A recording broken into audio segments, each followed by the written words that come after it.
going on this topic. But I've been having this conversation with some people, some friends of mine in college and graduated, and they feel like, you know, Black people that complain about America, they really complain because they don't want to work. They really complain because they don't want to go to college. They don't want to better their lives. They just want to use the system.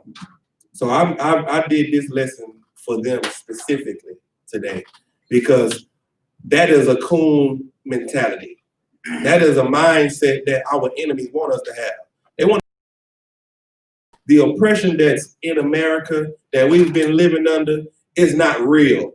And it's something that we can do to lighten that oppression. And all we have to do is work harder. We just have to become better slaves. That's what that mindset is pretty much saying. All you have to do is just work harder in this society. Well, this society was never built or made for you to make it in it. And that's what we have to get. And the people who write these statistics are white people. And they are showing you that no matter how much you implement into America, you will never be rich in America. Your riches will never mean anything compared to their riches. Your riches is pennies. So we're gonna get into it. How about now? Give me my first article. Common concert. This is from fertility.org. It says college isn't a cure for the racial wealth gap. Now read that again. Common concert. The racial wealth gap. College is not the cure for a racial wealth gap. Going to school is not going to close the gap. And we're going to show you why. Read what you got. On average, Black families in the U.S. have 5 to 10% as much wealth as white families do. One 2015 study showed that Black households headed by a college graduate have roughly 1/3 less wealth than white households headed by a high school dropout. Now, listen to that. Read that last part one more time. Common concert. One 2015 study showed that Black households headed by a college graduate have roughly 1/3 less wealth than white households headed by a high school dropout. High school dropouts that are from white families make more money than people who went to college that from a Black family. That's reality. That's the white man statistic showing you that you can go to college. You can try to get, be a better Black man in this society, but you will still make less money than a high school white dropout. Now that's a slap in the face. You go to school for 4 to 8 years or 12 years to try to make a better life for your children and for your family. And there's some white boy that's next to you that's making more money than you, and he dropped out of high school. Not graduated high school, dropped out. We're gonna show you why. Keep reading. Common. Yet for decades, many people have staunchly argued for the power of education to lift people out of poverty, raise incomes, build wealth, and close the racial wealth gap. Now, what is that mindset? What is that turn up? What are you saying actually? When you say all you got to do is go to school if you want to do better, then what are you really saying? Because what are you really learning in school? How to be a slave. Give him the mic. Go ahead. How to be a slave. You're learning how to be a better slave. What you are telling the people at the top is, this is a well-trained slave. Because not only did he finish high school, he did 8 more years of our institutionalizing him, and he did another 4 years of more institutionalizing him into our understanding. Because if you ask anybody that graduated college, what's their nationality, they're going to tell you they're Black. Right. Most of them joined Greek fraternities. So they are more educated in the white man's doctrine, in being Greek. Everybody know that the Greeks were white. So that's what you are. You get your behind whooped. You pay thousands of dollars to be a Greek, but you won't come into the I.S.U.P.K for free to be a Hebrew Israelite. You see how beat up and destroyed you are as a people? You are so destroyed that you would rather get beat down into the earth to be a white man than to come here and learn how to be a Black man. That's because of the slave mentality that we learned in this captivity. Keep reading. Sir. Getting a college degree is seen as a fundamental building block of the American dream, in which hard work and merit generate broad economic mobility that will eventually correct these disparities. Do you hear that? The only way to correct everything that's been going on from the past, meaning slavery, meaning the way you were oppressed, the 400 years of free slavery, 250 years of free labor that they got off your backs. The only way to correct that, the American dream, is to work harder and learn more of the white man's knowledge. Read that part again. Sir. Getting a college degree is seen as a fundamental building block of the American dream, in which hard work and merit generate broad economic mobility that will eventually correct these disparities. Yes, if you want to correct these disparities that the white man put in your life, just learn more about what the white man wants you to do. Be a better slave. That's pretty much what it's saying. And that's what, and it's funny because we graduate as Blacks, Hispanics, Native Americans more than other races. You understand? We have HBCUs. We have, there's no such thing as an Asian college. You understand? They don't have colleges where it's just majority Asians. They don't have the Asian fund. They have the Negro College Fund. You know why? For Negroes to go to school, so that you can go and get a better education to be a better slave. And even though you do that, you make less money than all your counterparts. Keep reading. But is it true that the effects of education are powerful enough to close the country's yawning racial wealth gap? Go ahead. Like I said, this is okay, go ahead and drop down to the public. The public understanding, or even the academic understanding, has been that if you get an education, you have a better chance of narrowing this wide racial wealth gap. That's what we're taught from elementary. And what college do you want to go to? What do you want to do when you grow up? Now, are we saying not to go to school? We're just trying to show you that your growing in this society is not what's going to free you. That's what we're showing you. Because Black Wall Street, they had wealth, they had money, they were separated from everybody else, but they were missing one thing. They were missing following the Lord's commandments. Because your wealth and your knowledge that you get in this empire means nothing if you don't have the Lord on your side. And that's what I want you to understand. You can go to college, but if you're not in the truth, it means nothing because you don't know what to do with it. You don't know what to do with that education that you learn in hell. We do. People that's in here that go to college, we're going to better our nation, not as individuals. And that's the problem. If you are trying to better your family, your personal family life, all you're going to do is dig a deeper hole for your family. And it's going to show you this in this article. Keep reading. That was our hypothesis. Mm-hmm. And of course, we found the opposite. Says study author Tajana. Don't even worry about it. Yeah. Associate Director of the Institute on Assets and Social Policy at Brandeis University's Heller School. Go ahead. While it is true that getting an education will improve your chances of attaining greater wealth, it is not true that education equalizes across race. You see that? Your education, you can graduate from the same school as a white man. You can graduate from Harvard and Princeton and all of that. But that don't mean you're going to get the same wealth that they get. That don't mean you're going to get the same job opportunity that they get. You know how many people with college degrees that don't get to work in the field of what their degree is? You go to school to be a nurse and you don't get to be a nurse. You end up working at H-E-B on the goddamn cash register for 5 or 6 years until finally you might get a chance. This does not cement or verify that you're going to rise in this empire. And that's what you need to get in your mind. Don't look at going to college as this is the way that I'm for sure that my family's going to make it. This is not the way. We're going to show you the way. Keep reading. The researchers examined survey data of college-educated households in which either the head of household, their spouse, or both had a college degree.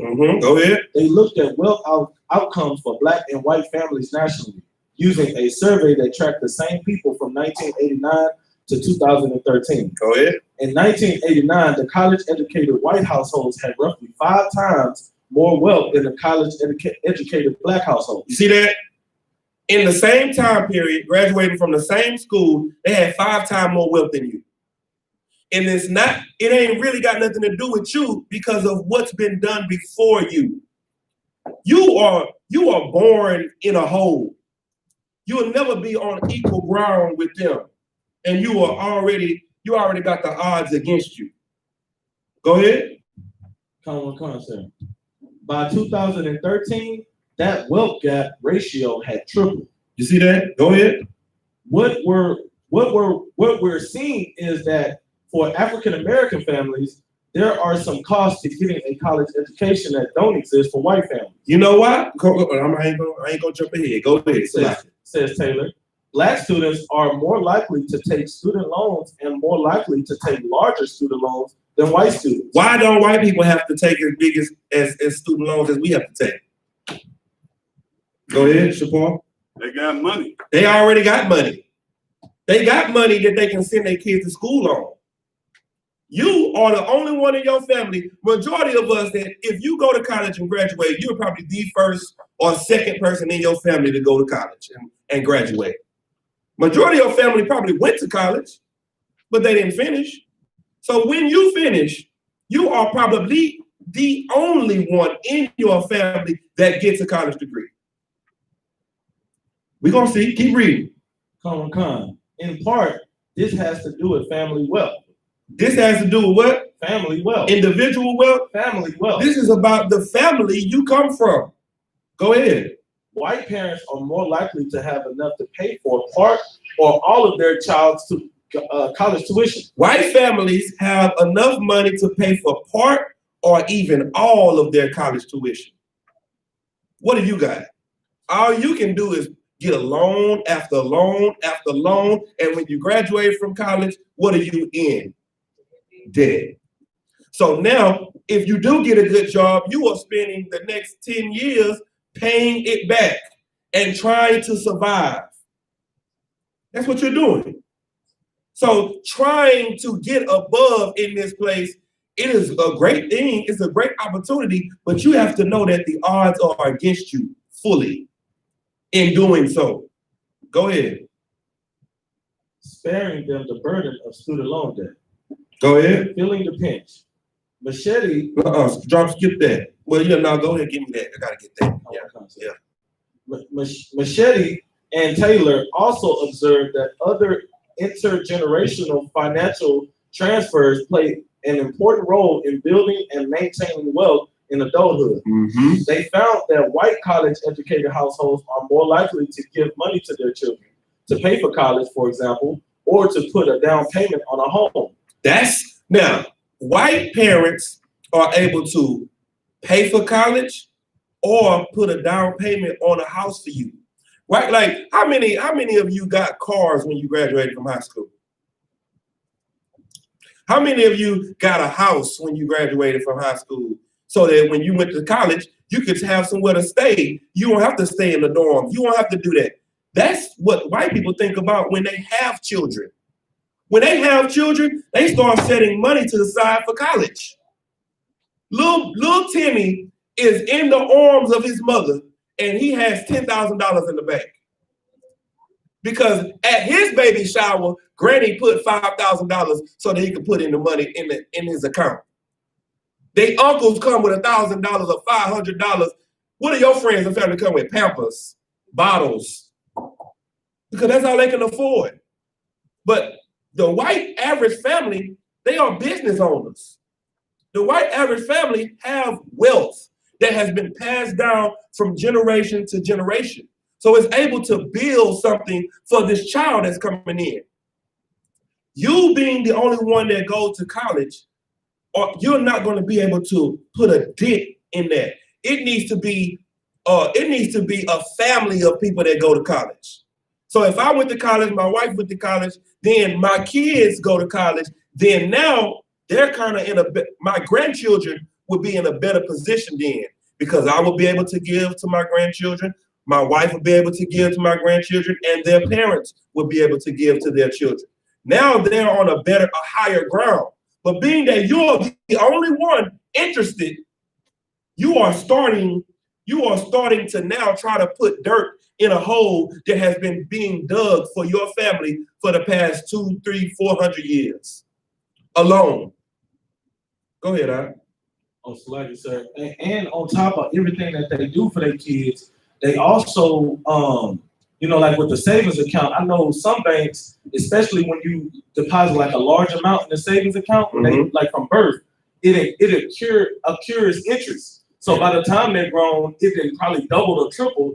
And on top of that, they add them to their credit cards at birth. Right. So once they, while they're building their credit, the baby, by the time the baby's grown, you got 18 years of credit. I mean, good, nice. Your child, a white child has 18 years of credit. When you become 21 and you get your first apartment, you already got 3 light bills in your name. You try to sign up for Reliant, and they tell you, sir, we closed your account in 1991 because you didn't pay your bill.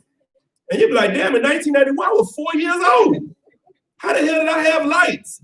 Because your family accumulates debt, while white people's family accumulates wealth. Another thing that white people have that we don't have is property. Property. If your grandparents had wealth in the early 1900s, by now, if they bought a property for $14,000, it'll be at $1.2 million, depending on where that land is, because it accumulates wealth over time. What do our people have? Our people move every 6 months, every time the lease is up. We don't have a place where we can accumulate wealth. So you by yourself alone cannot close the racial wealth gap, but it is an American dream to do so. Now, that is something that you would like to do, you will work hard to do, you would aspire to do, but it's just a dream. You understand what I'm saying? Some dreams come true. LeBron James' dream came true. But everybody else that was on the team with LeBron James, they still dreaming.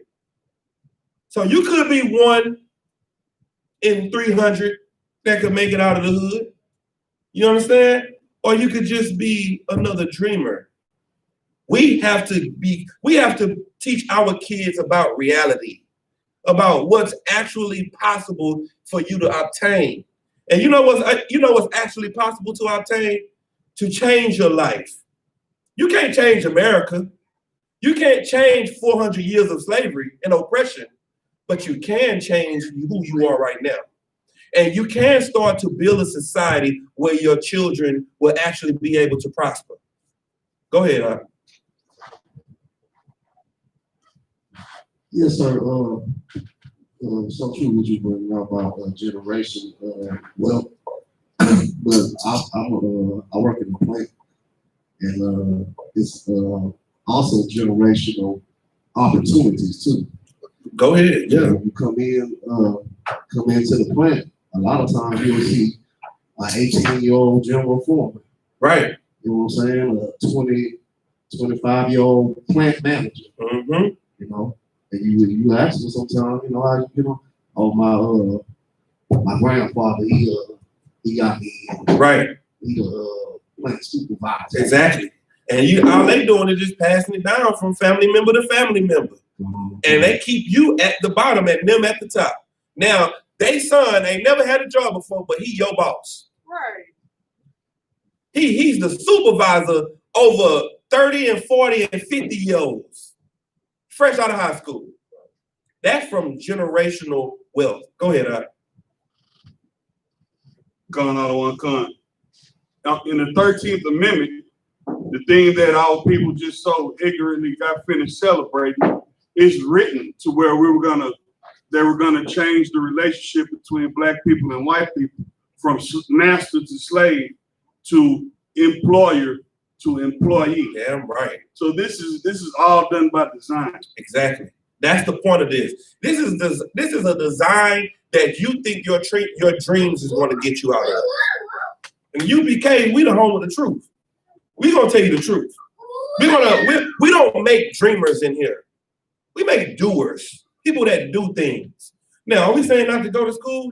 Hell no. Go to school, but know what predicament you're in while you're in school.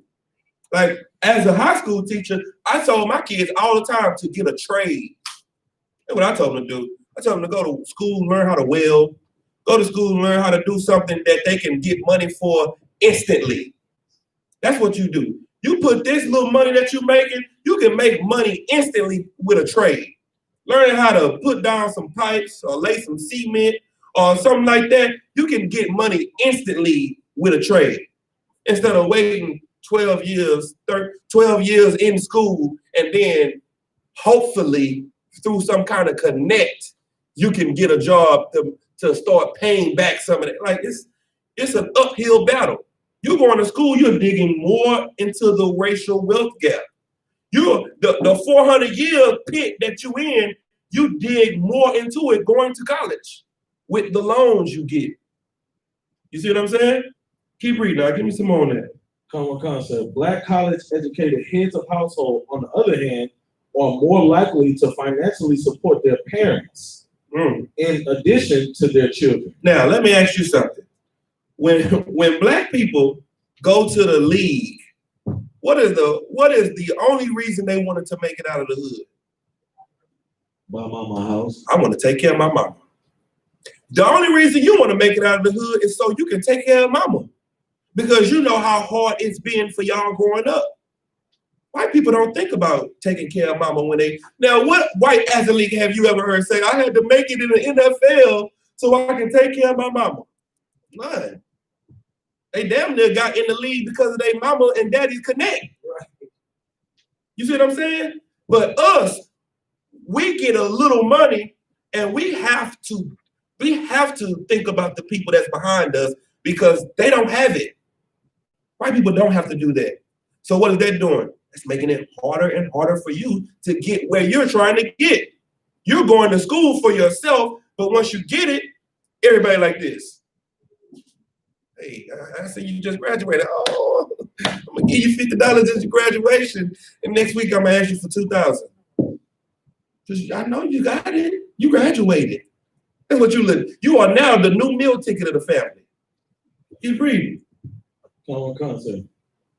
For black heads of household, because of the legacy of discrimination in this country, their parents may not have access to Social Security. For example, white families are less likely to have people in their family networks who need financial help. Who need what? Financial help. White people don't really have people that's asking for money. They're less likely to have somebody that say, can I borrow? Keep reading. And they're also less likely to be the only person in that network who can provide that help. You see that? Because their families are full of people with money. Now, what's your family full of? Crackheads, alcoholics, weed heads, people that don't have anything because of the oppression that we live in this place? Keep reading. Common concept. Which is not to say that white families are super well off right now. The middle class is pinched at all sides, and that's true for white families as well as black families. That is true. Keep reading. But what that pinch means in dollar terms is different. And when you aggregate all up, it drives an enormous wedge in the racial wealth gap. And that's what's been driving and still driving. So enormous wedge between blacks, Hispanics, and Native Americans and all the other nations. Have you noticed how another nation can come over here from another country and be well off, better off more than you are and your family, and you've been here forever, for generations? The Arabs own the gas station industry. East Indians run donuts and the Chinese run every nail and beauty supply and all of that. What do we run? Exactly. We have nothing to show for the work that we put out here. Nothing. Because this is hell for Blacks, Hispanics, and Native Americans. Go ahead. So like I said, if I could, that's just like when grills first, like not, grills been around, but when it really became popular, like in the early 2000s, the Moabites pretty much kind of just took over that, took over that industry, and now they're pretty much at the top of it. Every mall you go into to go get grills and stuff like that, it's all ran by Moab. All of them. Drop down to the things about wealth. And it's funny, they see the things that we like and they jump on it. And they put money into that because we are the ones that spend the most money. We are the poorest people, but we have to look like we're rich. Why do we have to look like we're rich? So you don't feel poor. So you don't feel poor, but it's something else as well. That's true.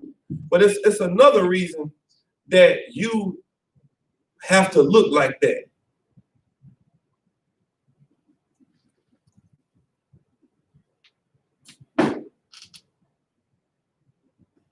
You're accepted by the white man, sir? Now, it's so you won't feel poor. That's the same thing as that. Why is it that Black people wear gold teeth and gold chains and we're just flashy? So like I said, it's just our spirit. It's just because who we are. We are royalty. That's who we are, naturally. Even in hell, even in poverty, our spirits still say, I need to bling. I need to be the cleanest nigga in here. I gotta be. I mean, God, come on now. I gotta have the best. Even in a low condition, even at all the oppression that we go through, your spirit still say, how much is that? $1,000? I got $1,000. Yeah, I gotta get it. I gotta get it. I got to. Because and what makes it so diabolical, your enemies know that about you. That's why they make investment in whatever you want. Chinese people like, oh, them niggas wearing them do-rags. Give me 10,000 do-rags. That's what I need. 10,000 of them. They gonna buy them. I'm gonna sell them for $5. I bought them for 50 cents. I'm selling them for $5. They gonna buy them. And that's us. We make these other nations rich because we are so undesired and we want to be desired that we just try to do whatever we can do to be accepted. We're like an insecure woman. An insecure woman that wears dresses all the way down to her feet and a long sleeve shirts and they hair wrap, and they start seeing hoes getting all the attention. What do? They pull these sleeves up a little bit so they can see these elbows. These elbows, they don't know these elbows really nice. Right. And they see that, and we still don't see them elbows. So they show a little shoulder. You know what I mean? Then the shirt come down from the shoulder to a little cleavage. And they say, okay, what about this? That's us. That's why the scripture said in Zephaniah 2:1, gather yourselves together, O nation, not desired. You want to be desired. That's what you want to do. You want that man, you want the white man to look at you as, oh, they are Black people. Hey, Black people, how y'all doing? So now we butt naked on the street because we want to be desired by someone that never wanted to love us. Never had it in their heart. So you go to their colleges, you go to get their education, you try to seek their love and seek their peace, and they married to the game, not you. Right. They all about the money they make from you. That's all they want. They send you to school because you are going to be an excellent slave. Because of who you are, because you are the salt of the earth, because you do work so hard. Go ahead and read that point for me. Come on, sir. The thing about wealth is that it's sticky, says Machete. Mm-hmm. Once you have it, it really sticks with the family. Go ahead. It puts people into a much better trajectory going forward. You see that? Once you have wealth, it puts you in a better predicament. And that's why they don't ever want you to have wealth that you can pass down. When our people get wealth, you know how we lose it? Through the oppression, through losing a family member. Then what you do? You start smoking crack. And after you start smoking crack, what do you do after that? You sell everything. Now you lose your wealth. Our communities getting gentrified is because crackheads sold their property. Or dumb family members that got property were crackheads and they sold the property. They didn't understand the wealth that they had. Or they did understand it. They'd get the property because Papa died and they asked somebody, hey man, how much is this? How much is, if I sell this building, how much would I get? $100,000. Ooh, $100,000. I can buy some crack. I can buy a pound of weed. I can be the new weed man. That's what I can be. And now, you know what, Papa, he had this building. He had a restaurant. I ain't a cook. I sell drugs. That's what you start to think. And you start to try to live like that, and then it's gone on a business venture that you tried to do. And now some white man got your property. And he sells it, and he sells it for triple the amount that you sold it for. That's because our people have no leaders. We have no one to help us learn these type of things, because everybody that has ever taught us has always been out to get us, has always been against us. Keep reading. Concept. And the way wealth is distributed in this country, it replicates with each generation. Mm-hmm. When we think about wealth, often we think about our individual standing, but it's so strongly linked to what's happening in your family. To your what? To your family, and in your networks. This is what you got to understand. Wealth is generational, and it's something that is passed down through your family. If someone in your family becomes rich, let's say you do have a family member that is rich from selling drugs. When he passes it down to his children, it's going to be dispersed because they're not going to know how to keep it going. Let's say, for instance, they don't want to be drug dealers. They want to try something else. They want to do something different. They're not going to know how to maintain the business venture. And that's why it's important that we teach our children how economics work. We have to teach our children about this racial wealth gap so that when we do get money, we find out a way to hold on to it. We invested into our nation. Chinese people invest their wealth into their people. That's why you don't see Mexican people doing nails in the nail shop. That's why you don't see, they figure out if they gonna hire a Mexican in the beauty supply, best believe that Mexican is working for $5 an hour. Believe that. They ain't working for $15 an hour. They ain't working for $20 an hour. They working for the bare minimum. They're giving you pennies. Go ahead, brother. You raise your hand. The truth in what you're saying, Adawan, is like we don't know anything about wealth. For instance, like Papa dies and he leaves little Dookie the building. Right. Because Dookie don't know nothing about having the building. He don't pay the taxes on the building. He loses. So now some white man go pay $500 worth of taxes, wait a couple of years, and takes the building. That's right. And that is how they've been doing. That's how our neighborhoods and our communities have been getting gentrified. That's why now what's gonna happen is you ain't gonna know it's real until you go down MLK and see white people with Daisy Dukes on walking poodles. That's what you gonna when you start seeing white people with Daisy Dukes walking poodles down the street, then you're gonna know, like, oh Lord, it's happening. It's happening to the hood. It's been happening everywhere, all over the earth. You know what I'm saying? And our job in the I.S.U.P.K is to stop it. First of all, let me say this first. We don't care about America. Right. We want America to fall. But while we're living here, we gotta at least try to cushion the hell that we live in. And we got so many people that's in the school, that's in the truth, that's in school. So now we're going to help you understand what to do with that wealth, what to do with the understanding of how the economics and the community work. Invest into your nation. Invest into your people. Give Commanding General YAHANNA your money. Right. He know what to do with it. You see, he's buying farms right all over the world. He's buying meat so you can eat when Walmart shut down. When Walmart shut down, you can come to I.S.U.P.K. You can get you some lamb. You can get you some beef, some steaks. You can get you all of that, and we're not going to hit you over the head for it. Right. It'd probably be cheaper than it was in the store because we know our people are poor. You see what I'm saying?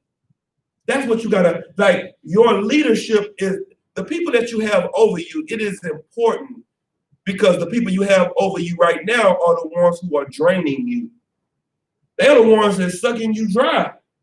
So now that you have righteous leaders, it's important to invest in your righteous leaders. Keep reading. Common concept. We think about education as the great equalizer when clearly it's not. Machete continues. It's much more complex than that. There is so much more needed in order to support the Black community towards closing the racial wealth gap. So, how to solve the racial wealth gap? If not through education. Wait. Salaki, you move too fast. Go back. Go to it's much more complex than that. Common concept. I'm gonna read it from the top. All right, go ahead. We think about education as the great equalizer when clearly it's not. Machete continues. It's much more complex than that. There is so much more needed in order to support the Black community towards closing the racial wealth gap. There's so much more needed. So much more. More than just what you think. Keep reading. Common concept. So, how to solve the racial wealth gap, if not through education? The study authors admit that there is no simple answer. There's what? There is no simple answer. You know what that means? What does that really mean if you can read through white people talk? Like what? I mean, it can't be done. That means I don't know. I mean, we really don't have no answers. There's so much more that we can do. We just don't know what it is. Go ahead, Ed. It's funny that they don't know what it is, but we damn sure do. Right. That's why we talking about it. Because we know exactly what we need to do to get this done. We know exactly what to do. The first thing we have to do is separate from them. Right. Listen, if they're the ones draining us, let's cut the drain off. Right. Let's kill the mosquitoes. If they sucking up the blood, let's kill them. Let's get rid of the mosquitoes first so we can keep the blood. If you want to keep your wealth, then keep it in your community. Keep it in your pockets amongst your own people. Don't give it to them because they don't spend money in your community. They take all your money from the beauty supply and the nail shop and they take it to Chinatown. And now they got streets in Houston in full out Chinese. Do you hear what I'm saying? There is no Lashawan Quadash Street. You see what I'm saying? There is no street of Mahaiman or you know what I'm saying? There is no street of any Hebrew word. But there is the street of Ongyong Bongching. Just go up Bel Air. It's 20 blocks of Chinese streets. They didn't get that by unifying. They got that from separating. They got that from keeping their blood away from the mosquitoes. You see what I'm saying? And that's what we have to do. We're going to have to get rid of the mosquitoes out of our neighborhood. And the way you do that is stop spending money with them, Salakia. You go into the blood bank every day and put your arm out for mosquitoes to bite. Meaning you go spend money with them all the time. Stop it. Black people need to make businesses and black people need to support them. Right. That's what we need to do. Go ahead, Malak. Like I said, if I could, they also got all that by being Confederate against thee. That's it. Because the Chinese people are communists, and America hates communists. But what America hates more than communists is niggas. Right. And it's no secret, or it's no, well, I guess it's no secret that in every city there's a Chinatown. Right. In every, neighborhood there's a gas station, and it's owned by the same nationality of people. Go to the other one. No matter where you go, it's the same thing. So it's letting you know that this ain't by happenstance. It's orchestrated that way. And everywhere there's a ghetto, and everywhere in that ghetto there's crack. There's drugs, there's alcoholism, there's lesbianism, homosexuality, gang violence, abortion clinics. Right. You know what I'm saying? So we gotta understand that these things aren't just happening just because it's happening. They have a plan for this. They have cured this racial wealth gap because they had a 400-year head start of free labor. And if we're gonna do anything to catch up with that, then we need slaves. Right. Get in, brother, hand. You gotta always clap when a brother say something about slavery. Like, you clap when you hear the white man is the devil. You always clap for that, and you always clap when you hear something about white people being slaves. Right. You gotta clap for that. Don't ever forget that. Go ahead, I just wanted to bring out one of these last sentences that they acknowledge what y'all both were saying. Go ahead. It says reducing the racial wealth gap likely requires actual radical solutions. What kind of solution?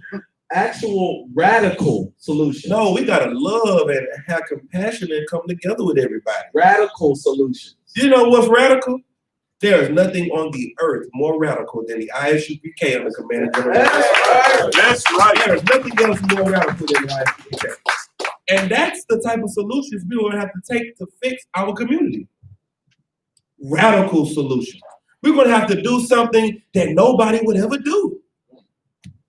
You know how unheard of it is from the 60s to now to separate?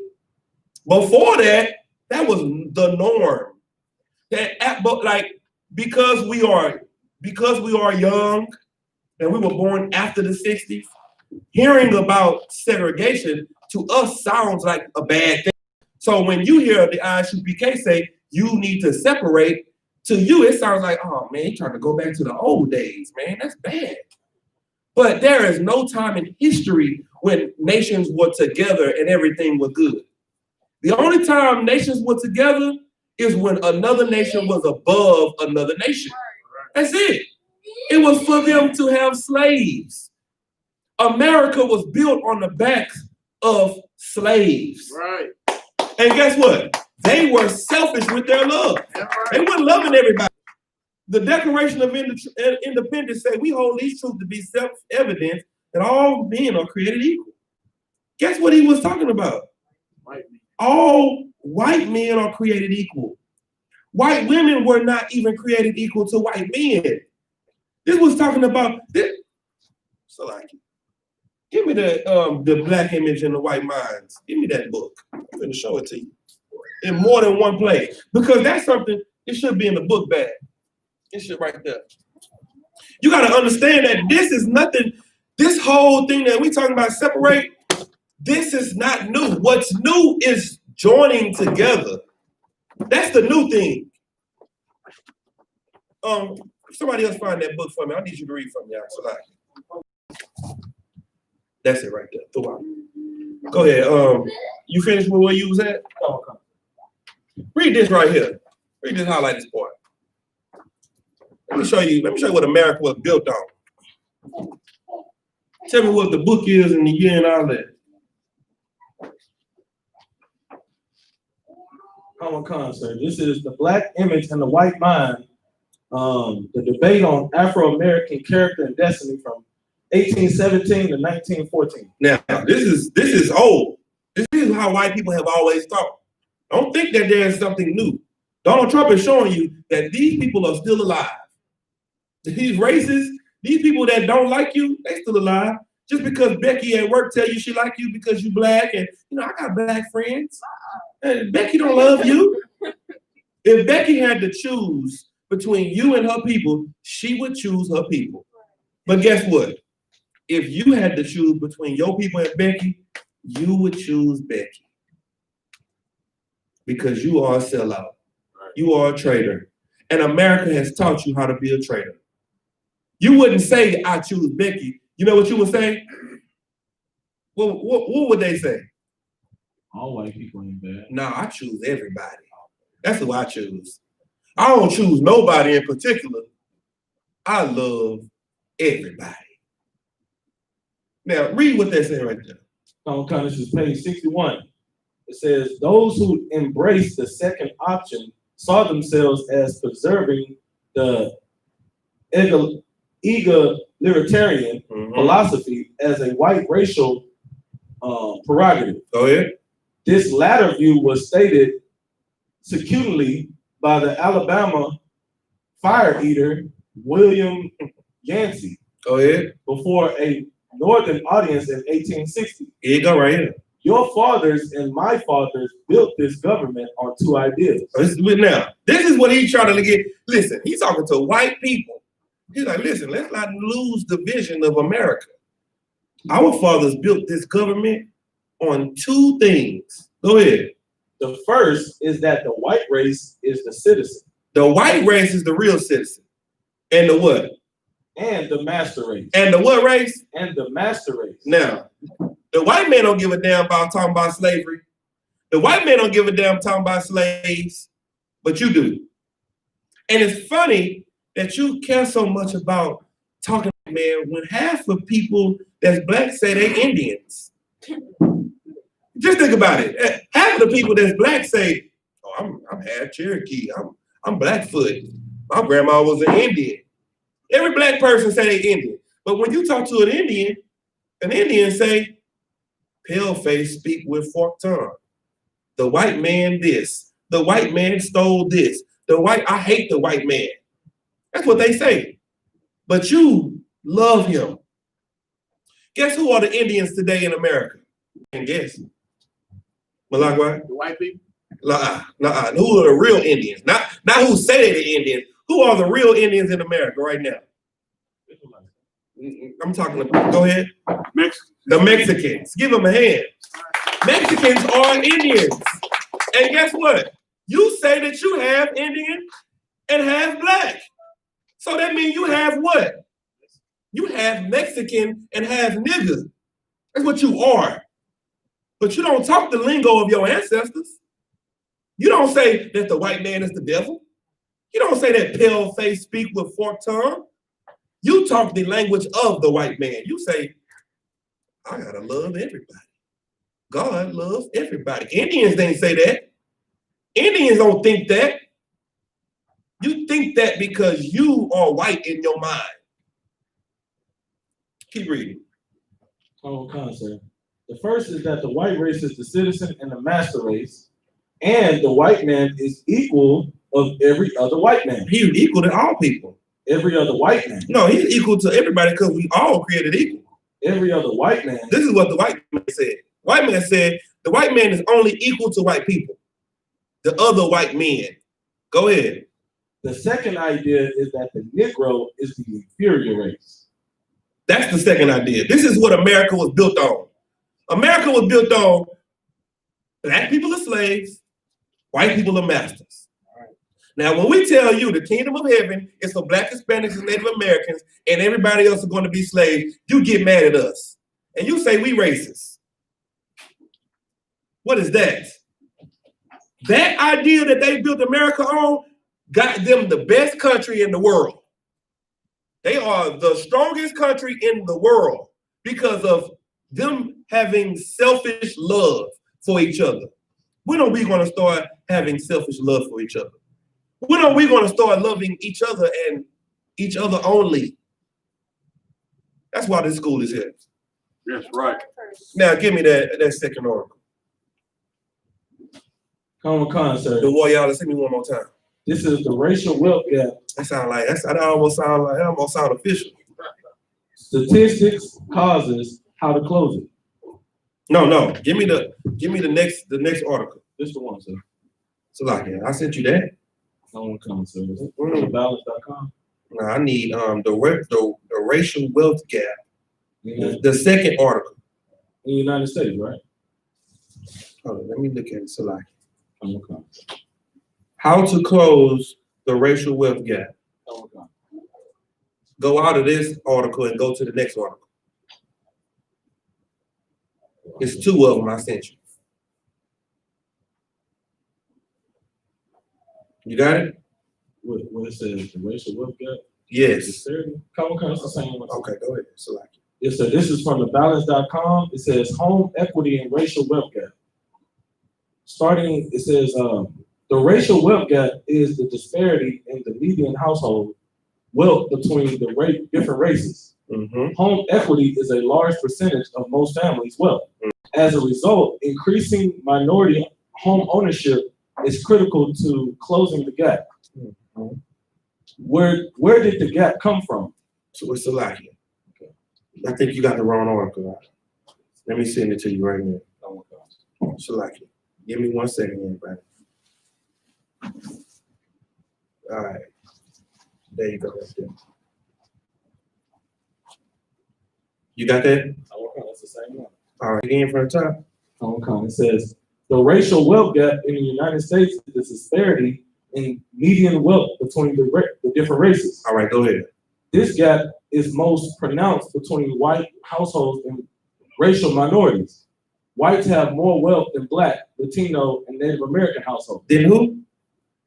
Whites have more wealth than Black, Latino, and Native American households. Now, why is they not talking about any other race? Why are they talking about the Arabs or the Chinese? Why is it saying that whites have more wealth than Blacks, Hispanics, and Native Americans? Keep reading. Common concept. What is the racial wealth gap? The racial wealth gap is larger than most whites imagine. They think that Black Americans' wealth is about 80%. Stop. White people think that Black people's wealth is at 80%. Do you know what that means in a white person's mind? It means that these niggas act like they broke, but they really got money. Look, they got LeBron James. They got all these superstars. They got money. They think that the wealth we have is at 80%. Keep reading. 80% that of whites. Of that are whites. Go ahead. In fact, data from the U.S. Census Bureau revealed that Black Americans' wealth is only 9% that of whites. How much percent? 9% that of whites. Now, come on now. Like, goddamn. 9% out of 8, like out of 100%, we only got 9% of wealth. And we built America. We built everything you see. And we only get 9% of the wealth. And you know who those 9% are?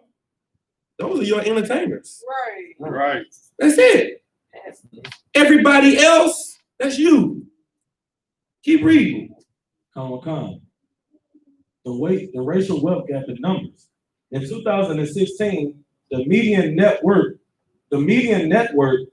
of non-Hispanic white households was $143,600. White families, the median wealth, the average white household had how much money?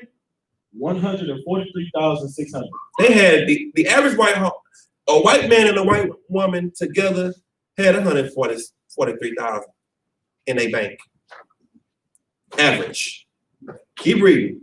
The median net worth of Black households was $12,920. How much?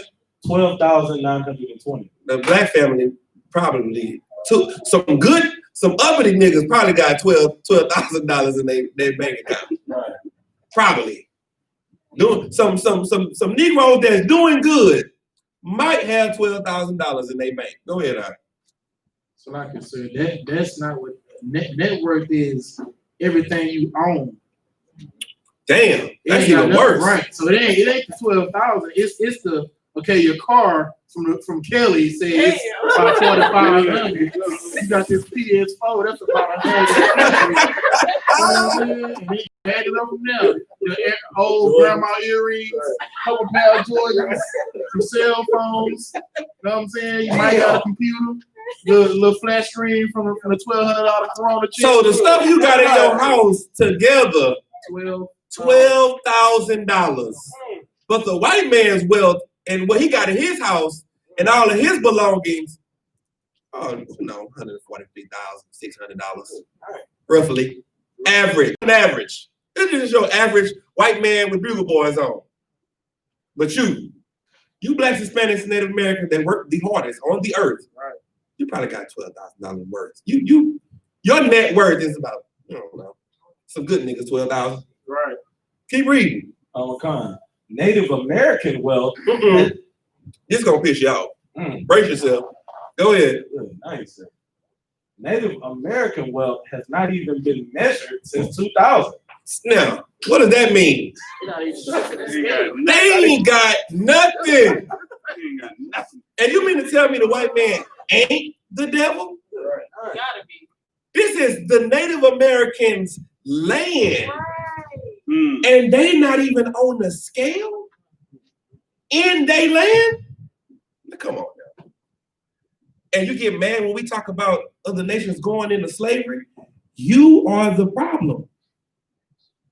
I wanted to bring this out so that you can see that you really are the problem. If you don't have in your mind that we should love each other only and only be together and only marry our own and only build our own community, you are the problem. You're the reason we only worth $12,000 at best. Go ahead. At that time, their median household net worth was just $5,700. In 2000, the average Native American household was just worth $5,700. That's it. In their land. So like, go ahead. After they saw that, they started measuring. Right. God damn. That's even worse. Now watch this. Read the next paragraph. Come on, sir. In seeming contrast, Asian American households have more wealth than white households. Stop. Now, y'all say it ain't about race. It ain't about race. The Asians got more money than the white people. And they not even from over here. They come over here and outbreed everybody. They big bank take little bank, and they take the white boys' money. Go ahead, Dewar.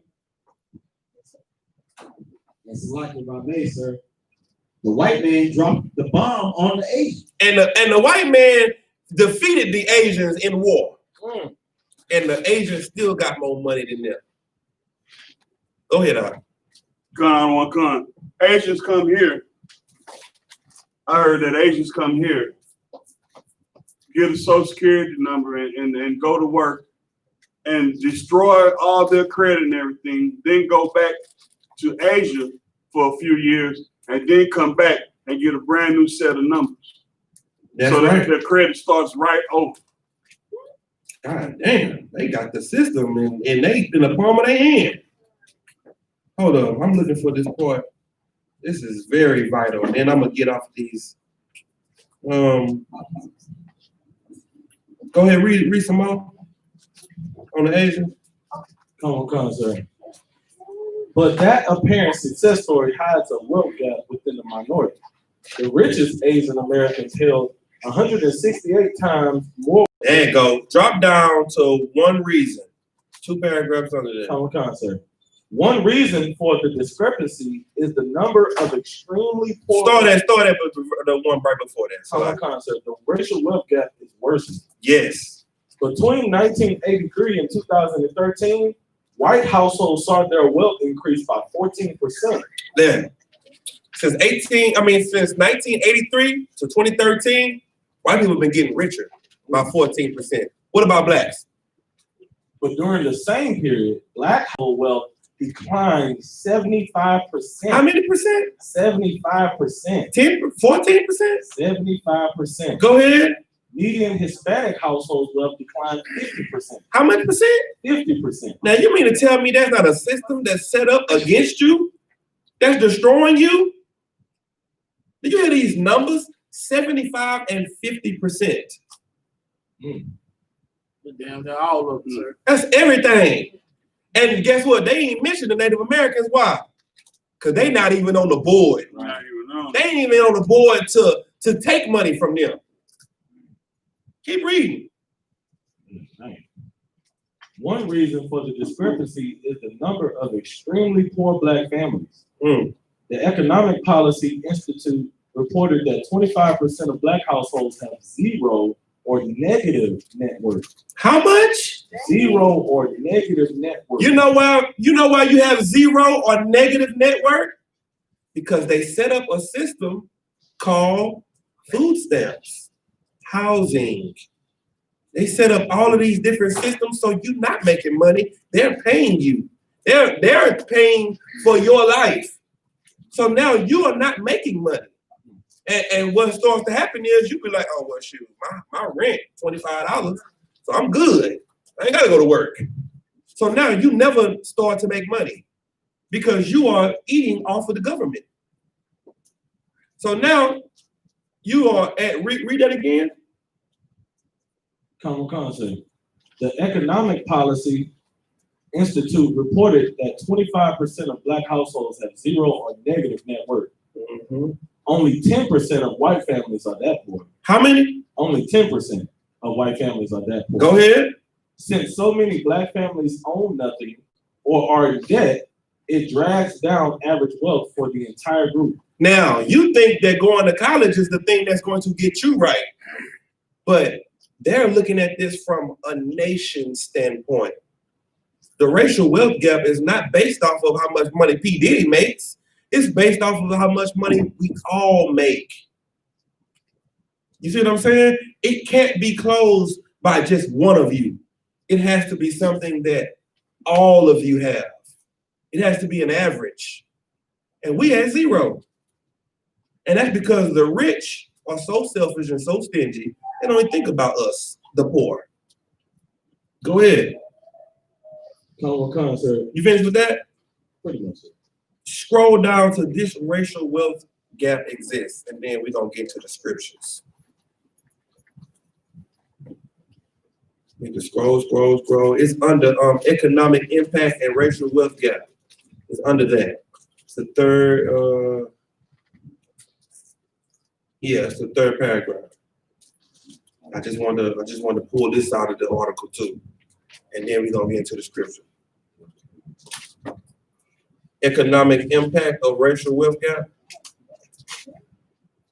Keep on scrolling. Goes to the bottom. That's just I just wanted to pull this out to show you how evil the white man is. You got it?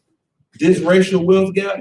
Go ahead, read that. Common concept. This racial wealth gap exists even among blacks who are highly educated and come from two-parent homes. Now, a lot of people could say, is this something before that I need? Yeah, a lot of people may say, so that's why we were poor. We were poor because I only had my mama. Read that again. This racial wealth gap exists even amongst blacks who are highly educated. What kind of educated? Highly educated. What does that mean? That means that they have masters, doctorates, highly educated. This racial wealth gap exists amongst them. Go ahead. And come from two-parent homes. With mama and daddy. Having two parents in the house with being highly educated means nothing without having the Lord in the house. Right. It means nothing. Your money means nothing without the Lord. The Lord blows on your money. It means nothing at all. Keep going.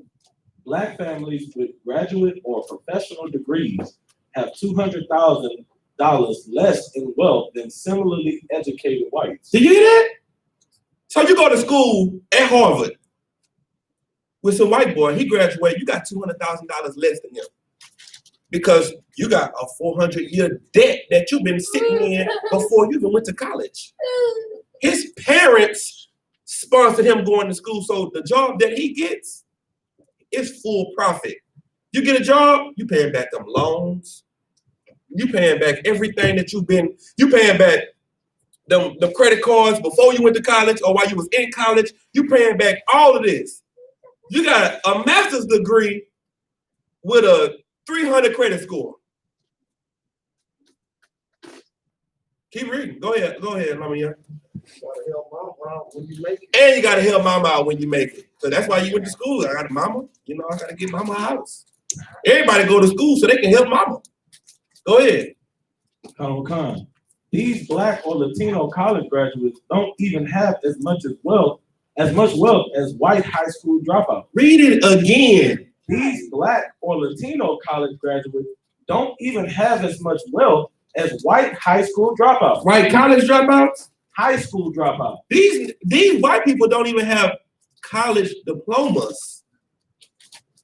And you can have a college degree, master's or doctorate, and be poorer than a high school dropout.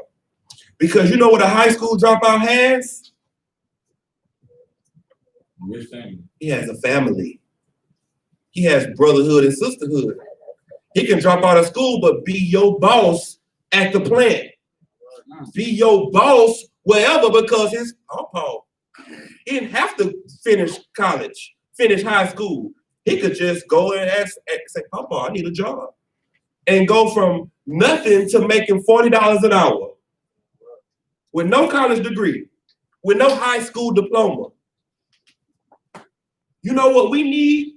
We need each other to get out of this hell. You know what else we need? We have to follow the Lord's laws, statutes, and commandments. That's right. We have to. Because like I said earlier, Black Wall Street had wealth, but they didn't have the Lord. So what happened? Since they didn't have the Lord on their side, when white people ran in their land and destroyed it, the Lord didn't fight for them. You had the Lord on your side, white people would have planned to run into your land and would have got hit with the coronavirus. And all them white people would have died.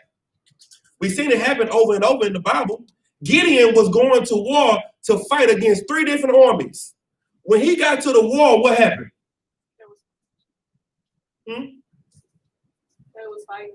They was all fighting each other. Gideon went to the fight with 300 men. He got there, and all of the armies were fighting against each other. What did he do? Him and his men, what they do? Sit back and watch. We got to get to the point to where we can just sit back and watch them destroy each other while we build each other up. Right. That's what we doing in the UPK. We are watching everybody be afraid of the coronavirus. And while they are shutting down churches, we are having food drives every week in different cities and states. Get the Lord a hand. We are feeding the community that's afraid. While everything is shutting down, we stayed open. How many times have you missed class because the school was closed?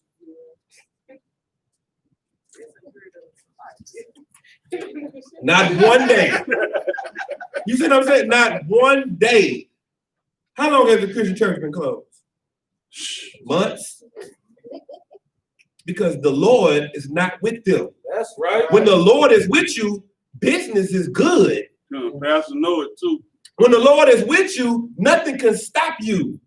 When the Lord is with you, it's a never-ending cycle of how much you can get and how much you can do. But when the Lord ain't with you, you can be Black Wall Street. It could be a red summer in your neighborhood. It can be a bunch of events like what has happened in past in history in your community. But if He's with you, you can have a story like Jericho. You can have a story like Gideon. Go ahead, finish that up. Come on, sir. Similarly, 2-parent Black households have less wealth than single-parent white households. This is the Lord spitting in your face. Right here. Read that again. Similarly, 2-parent Black households have less wealth than single-parent white households. This is the Lord showing you, no matter what you do, if I'm not with you, it ain't gonna work. This is it right here. Now, these articles were written by white people. I didn't say white. I said white. That's who wrote these articles. They know this. Now you know it. Now you need to live it. What your enemies know, that when you are sinners, they rule over you. Give me Judith 5. Judith chapter 5, we're going to start like verse 15.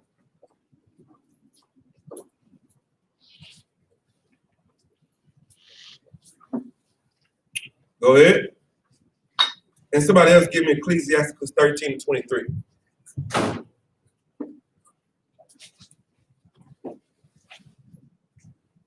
This is why the UPK is vital. It's important to be in the UPK because you don't get these type of classes nowhere else. This is why we the home of the truth. We're gonna tell you the truth, whether you like it or not, whether it sounds good, whether it's hard to swallow, it's a hard pill to swallow or to accept. This is what's going to free you out of this condition, man. You got it? Judith 5:15? Come. Go ahead, read that. It's the book of Jude, chapter 5, verse 15.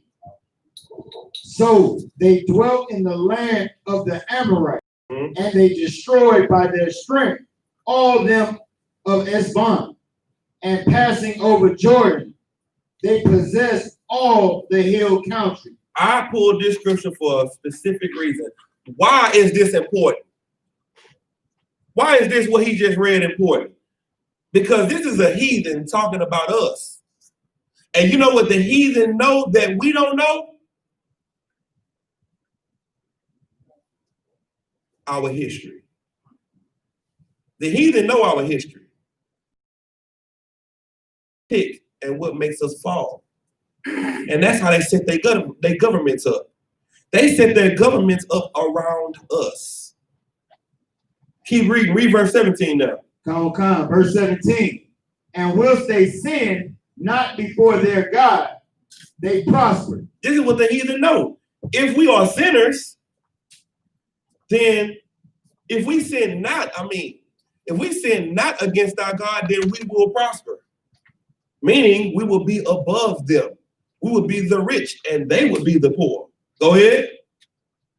Come. Because the God that hated iniquity was with them. God that hated what? Iniquity was with them. If you want God to be on your side, what does that mean you have to become? It's like if I made it perfect. Perfect. Give him a hand. But when you go to church all the time, what do they tell you? Nobody's perfect. Nobody's perfect. We all sin and fall short of his glory. This is what the heathens know. The heathens know if they are righteous and perfect and they keep the law, statutes, and commandments, then the Lord will be with them. My question is, was it actually a part of Push it up. Push it all the way up. Go ahead.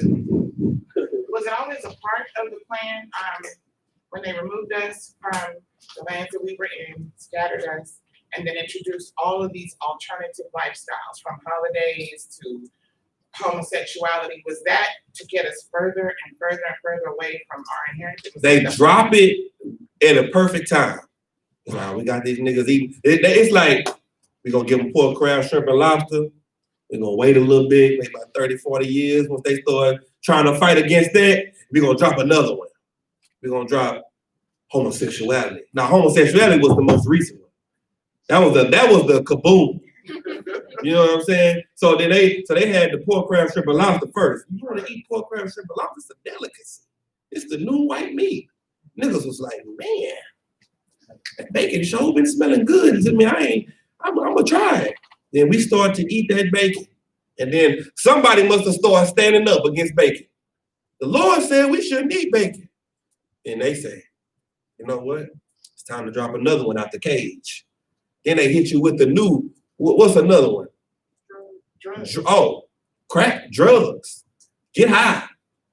Then you start getting high, then you stop getting high, you start coming down from the high, and then they bring another one out. Go ahead and you can sleep with whoever you want to sleep with. You can have sex with whatever nation you want to have, and then niggas start looking like, everybody? For it today, right now? And then after that start getting old, they say, you know what?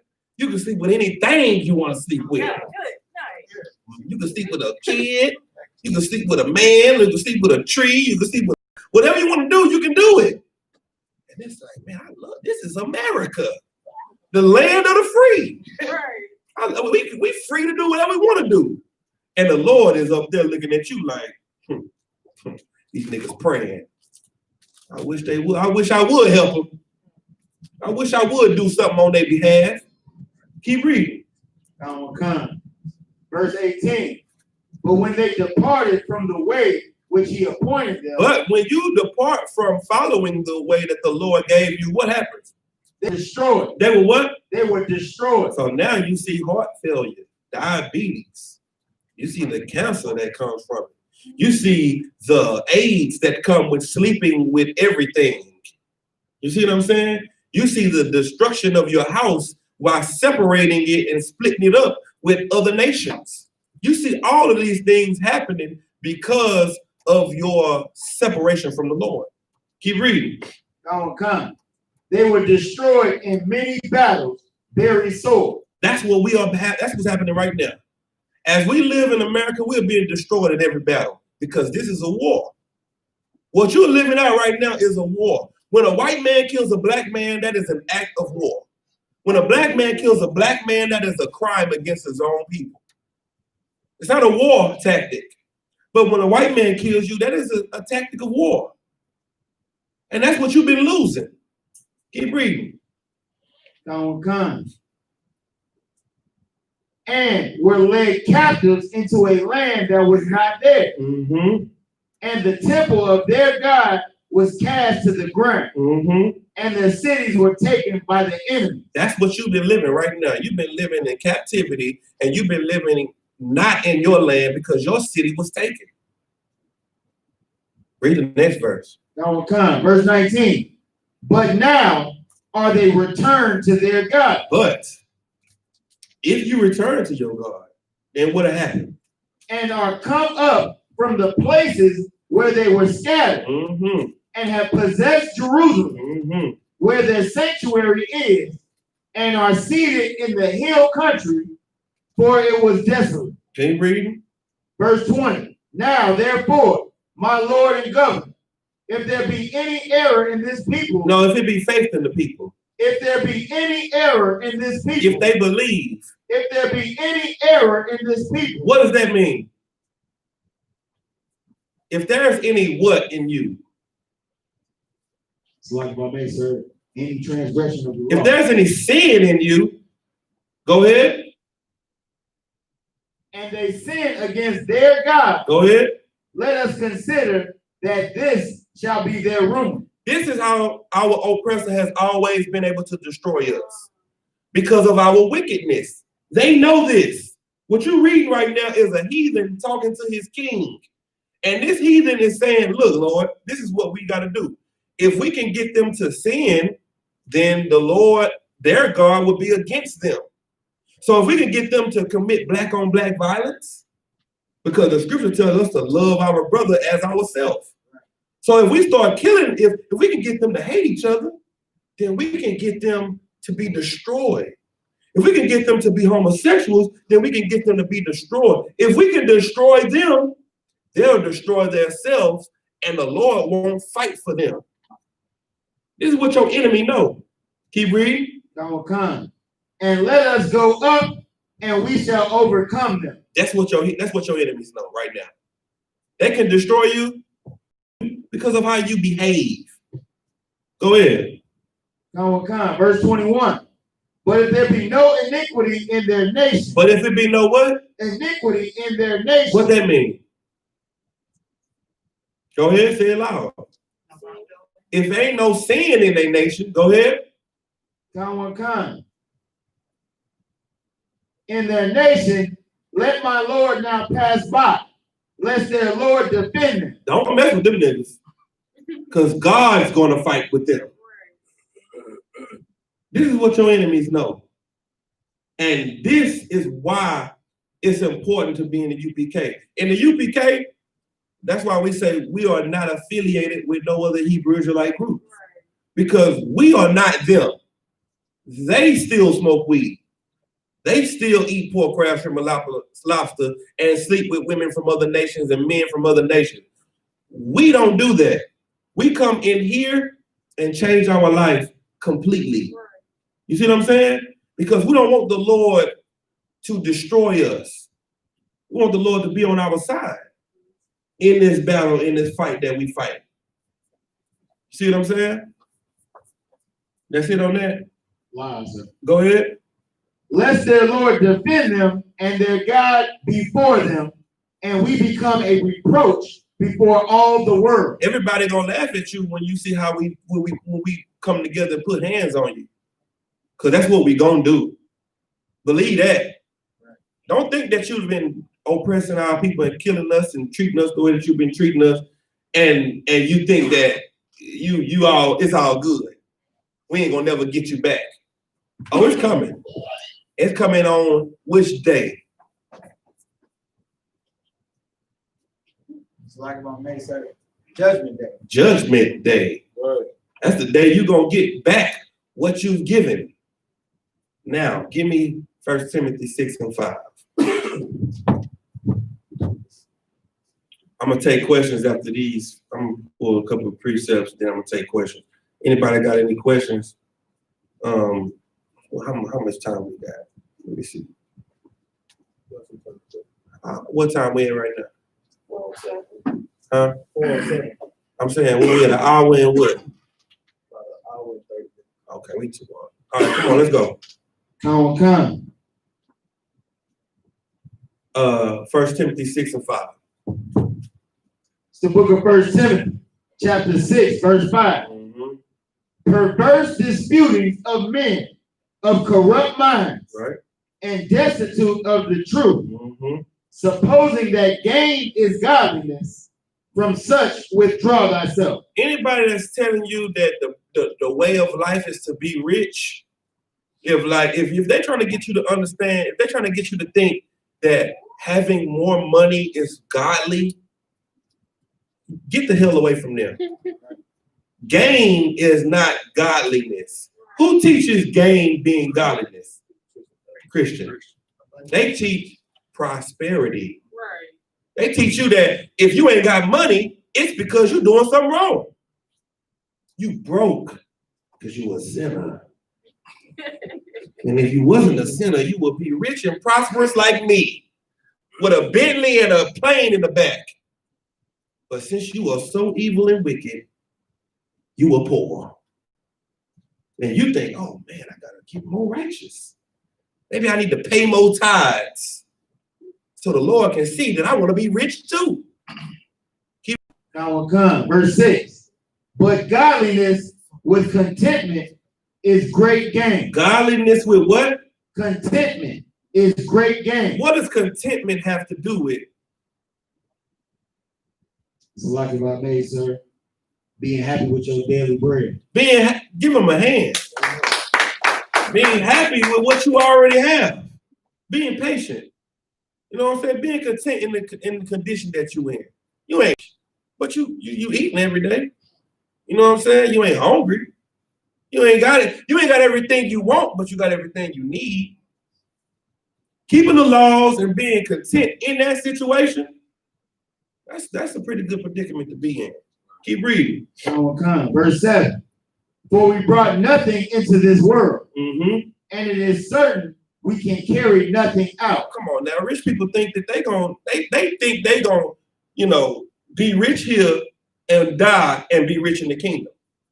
Like, oh, I'm rich here, so that means I'm going to heaven and get the kingdom and the riches that's there. That ain't how it works. Keep reading. Come. Verse 8. And having food and raiment, let us be therewith content. What did it say? It say having millions and cars, clothes, and hoes. Having food and raiment, let us be therewith content. You need to be happy with having food and clothes. That's it. That's all you need. You need, like in the Lord's Prayer, give us, Lord, our daily bread. That's it. You just need to be happy with what you got. Go ahead. Come. Verse 9. But they that will be rich fall into temptation. But the rich fall into traps. Go ahead. And a snare. And into many foolish and hurtful lusts, which drown men in destruction and perdition. Rich people always fall into the traps of the world. The drugs, the lifestyle of being rich, the orgies. Those are traps. that are set up by rich. You don't get into those orgy parties when you broke. It ain't a trap that a poor man got to worry about. You see what I'm saying? But the rich do. Keep reading. Verse 10. For the love of money is the root of all evil. Money is the root of all evil. Read it again. For the love of money is the root of all evil. No, you're not supposed to have bread. For the love of money is the root of all The evil. love of money is the root of all evil. Loving money more than your brothers is evil. Loving money more than your people is evil. Loving money is the root of all evil. It makes you kill your brother. And nigga owed me $40. He had to go. Got to go. He owed me. I ain't looking at him. I ain't trying to hear none of that. I need mine. You see what I'm saying? The love of money is the root of all evil. Keep reading. Which while some coveted after, they have erred from the faith. Because people get that mindset, they forget about God. They forget about his grace. They forget about how they deserve to die too. You want to kill him over this $40, but you forget that God should have killed you for what you did. You've erred from the faith. Keep reading. And pierced themselves through with many sorrows. And that's why your life is hard now. That's why you can't catch a break, because you are forgetting the very thing that you should keep, and that is for your brother. Keep reading. Verse 11. But thou, O man of God, flee these things and follow after righteousness, godliness, faith, love, patience, meekness. Keep going. Verse 12. Fight the good fight of faith. Lay hold on eternal life, whereunto thou art also called, and a good profession before many witnesses. That's what we're doing in the UPK, man. We are turning our backs on the world and the things that they say is right, and we turning toward what the Lord says is right and what's right and holy with him. Give me Ecclesiasticus 13:23. Anybody got any questions on any scriptures? Type of men. We're going to get to them in a few seconds. I just want to let y'all know that the things that you think is going to separate you from your oppressor is not the thing that the Lord wants to use. You think that more money, more education is the way to get out of poverty, when the brotherhood is what you really need to get out of poverty. You'll never go hungry in here with a whole bunch of brothers and sisters. Because whenever you think you hungry, what can you do? You can just talk to your brother and sister, and somebody will provide what you need. Being content is the most important thing that you have to understand about being in the truth. Following Christ ain't about being rich or being wealthy. It's about suffering with each other and still having integrity to do what's right. What make people do what's wrong is, I gotta make this money for my kids, so I gotta sell these bricks. You gotta keep that integrity when your kids is hungry and you poor, you still don't sell no bricks. Because that's the thing that shows that you really not for real about serving the Lord. Not serving him when things get hard. Anybody can say praise the Lord when it's good, but can you say it when it's bad? Go ahead, Art. Come on, sir. This is the book of Ecclesiasticus in the Apocrypha, chapter 13, verse 23. Start at verse 21. Come, verse 21. A rich man beginning to fall is held up of his friends, but a poor man being down is thrust away by his friends. This when you find out who your friends really are right here. You gonna have everybody around you when you got that income tax check. That income tax check, Salaki. That income tax check drop into your account. You got your income tax? Yeah. We going out tonight? Mine ain't dropped yet. You got me? I'm gonna hit you when I get mine. That's your friends. But you really find out who your friends are when you ain't got a penny. Right. And they like, well, come on over here. We got steaks. I'm cooking. For real? I can eat? What? Shut up. Yeah, you can eat. That's brothers here. Go ahead. On concept, verse 22. When a rich man is fallen, he had many helpers. Mm-hmm. He speaketh things not to be spoken, and yet being justified. You hear that? He's speaking things that should not be spoken. Like, grab her by the box. And people still support him. People be like, hey, yeah, that's my president. Right. Grab her by the box. That's right. Keep reading. On con. The poor man slipped, and yet they rebuked him too. A poor man fall, they be like, man, get your ass up. Ain't nothing wrong with you. You ain't hurt.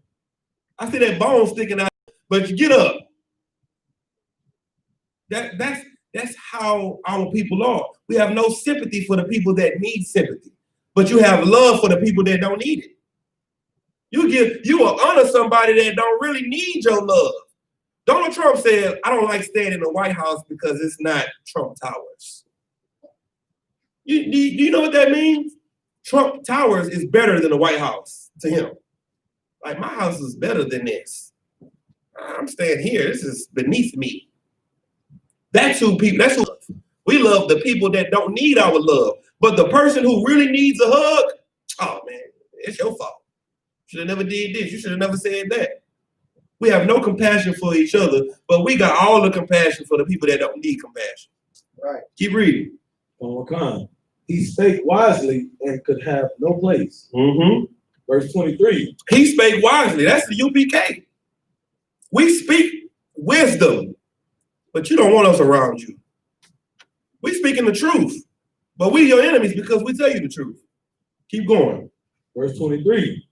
When a rich man speaketh, every man holdeth his tongue. You see that? When rich people speak, when Al Sharpton talk, silence. When Jesse Jackson talk, silence. When Creflo Dollar talk, silence. When TD Jakes talk, silence. Go ahead. And look what he said. And they pay attention to what he's talking about. Go ahead. They extol it to the clouds. Mm-hmm. They got their head up. Oh, praise the Lord. Oh, that was powerful. Go ahead. But if the poor man speak, But when we go out and speak, they say, what fellow is this? man, who is this nigga? Go ahead. On concept. And if he stumble, they will help to overthrow him. They will help to push him down. If he make a mistake, it's like, oh man, I'm not trying to hear nothing you got to say. That's the life we live here right now. Finish. Read verse 24. On concept, verse 24. Riches are good unto him that hath no sin, Mm-hmm. and poverty is evil in the mouth of the ungodly. Mm-hmm. Go ahead. Verse 25. The heart of a man changeth his countenance, whether it be for good or evil. The mind of a man changes. The mind of a man changes his countenance. Whatever you think, it changes how you act, how you look, how you present yourself, how you walk, how you talk. Right. If you think that you nothing, you're gonna act like nothing. You have your head down and your spirit broken. But if you feel like, you know, I'm prestigious, I'm smart, I'm intelligent, you're gonna walk like it, you're gonna talk like it. Go ahead. On con. And a merry heart maketh a cheerful countenance. That's right. So what I wanted to show y'all in this was your wealth in America does not make who you are. That's not what, you know, that's not what makes or breaks you. The thing that makes you or breaks you is keeping the commandments, man. Right. If the Lord ain't with you, I don't care if you are a billionaire. It means nothing at all. Going to school, getting a degree, you know, joining fraternities and all that kind of stuff, that's not going to make you, that's not going to put you ahead. The only thing that's going to put you ahead is doing what the Lord say to do. Just like I used, Black Wall Street had people that had money in it. And black people was loving each other. They was working together. They was supporting each other. So supporting each other and working together and having still won't stop you from getting it destroyed if the Lord ain't with you. Right. All right, we're gonna pass it over. Anybody got any questions? Come, sir. Go ahead. If I could, sir, can I get a breakdown on Revelation 20? We will start at verse 1 and we'll go to verse 7. All right, let's get it. Come, sir. This is the book of Revelation, chapter 20, verse 1. And I saw an angel come down from heaven, having the key of the bottomless pit and a great chain in his hand. 2. And he laid hold on the dragon, that old serpent, which is the devil and Satan, and bound him 1,000 years. Okay. So who is this talking about? First of all, The white man. this is talking about the devil and Satan is the white man. All right. This is the white man and his empires and his, the people that he's over. Right. And it said that it was a key to a bottomless pit. So the white man is being put where? Into a pit. He's being put into a pit. So what does that mean about his rulership?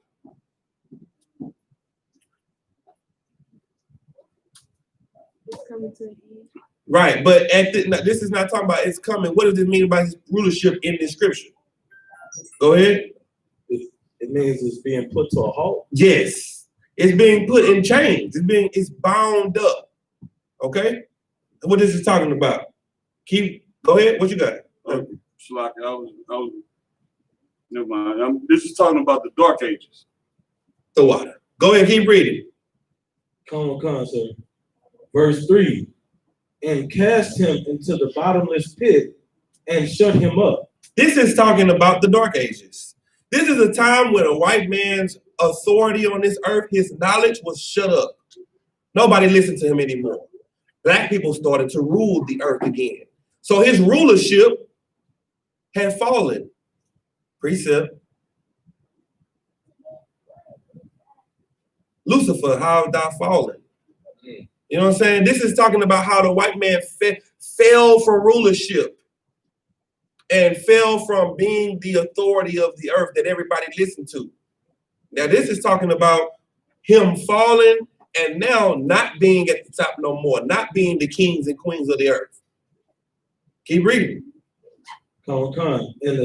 And set a seal upon him, that he should deceive the nations no more. He was deceiving the nations. He was teaching his doctrine. He was teaching, whatever he was trying to get. He was pushing his agenda. But he was shut up for a while, so he couldn't teach his information. Keep reading.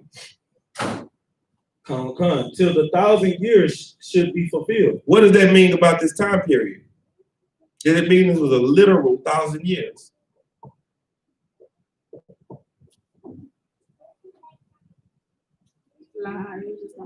It just meant a long time. When black people talk, we don't talk literal. Just think about your friends. What time you gonna come pick me up? 9 o'clock. All right. They get there 11:30. Right? Then what they say? What do you say when you get in the car? Man, it took you forever to get here. It wasn't literally forever. It just took you a long time. That's how the Bible is. The Bible is talking just like that. You're going to be stood up for 1,000 years. What did that mean? For a long time. Keep reading. So like I said, if I could. Go ahead.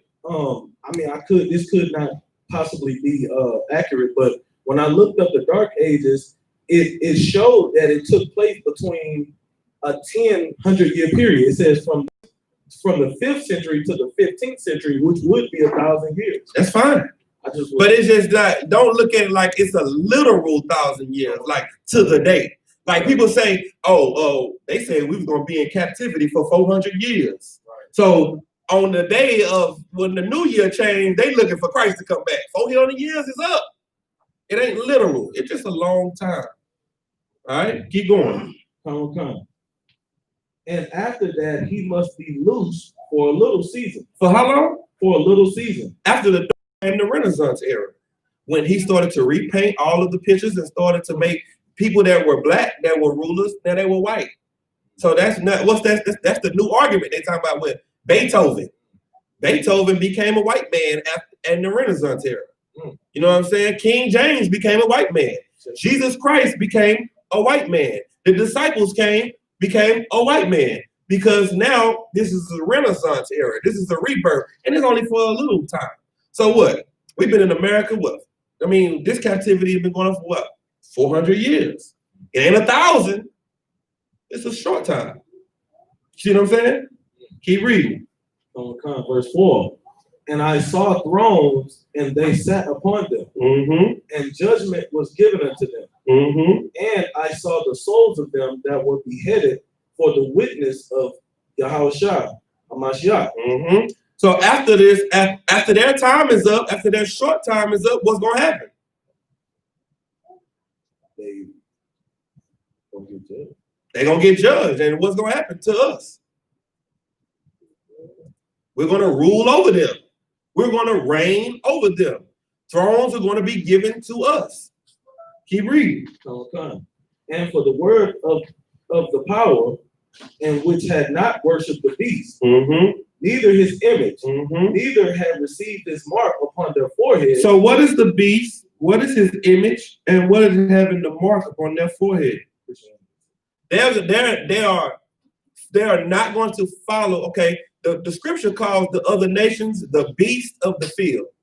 That's what the scripture calls the other nations. So we are not going to follow the philosophy of the other nation. And we're not going to get their mark in our forehead.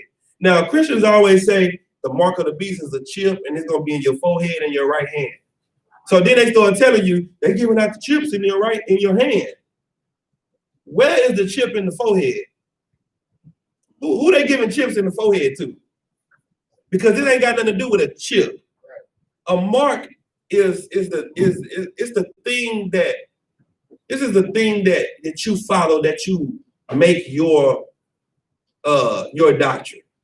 So if you believe in your mind that it's okay to be homosexual, you have the mark of the beast.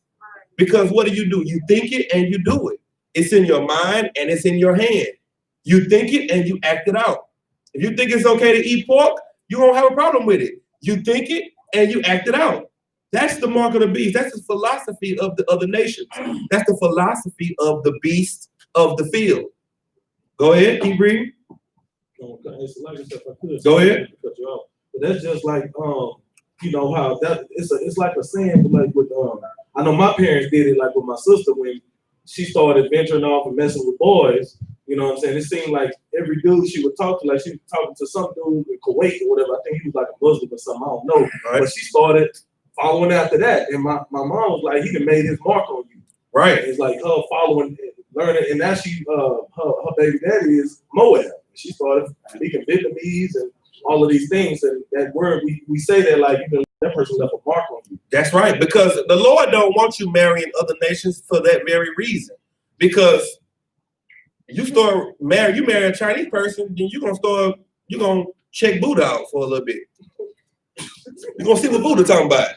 You know what I'm saying? You never thought about Buddha before, but you got with an Asian girl and you start hearing about Buddha. You're like, you know what? Let me see what this Buddha talking about. Hey, some nice principles in this Buddha. I like the principles that they have in Hinduism because I'm with this East Indian girl. You see what I'm saying? Yeah, and then you know what? You can smoke a little weed. Buddha is my God. He's the God for me. You see what I'm saying? Go ahead, keep reading. And I'm gonna start from and I saw the souls of them that were beheaded for the witness of Yahushua Mashiach and for the word of the power, in which had not worshipped the beast, neither his image, neither had received his mark upon their foreheads or in their hands. Right. So you ain't received his knowledge in your mind and you ain't acted it out. That's what it's saying. Go ahead. And they lived and reigned with Christ 1,000 years. These people that don't fall to this trap, you're going to reign with Christ. That's why we are here. Because we are showing the Most High that we're not falling for the beast trap, for the other nations trap. See what I'm saying? Keep going. Come. Verse 5. But the rest of the dead lived not again until the 1,000 years were finished. But the rest of the dead lived not again until the 1,000 years were finished. What is that talking about?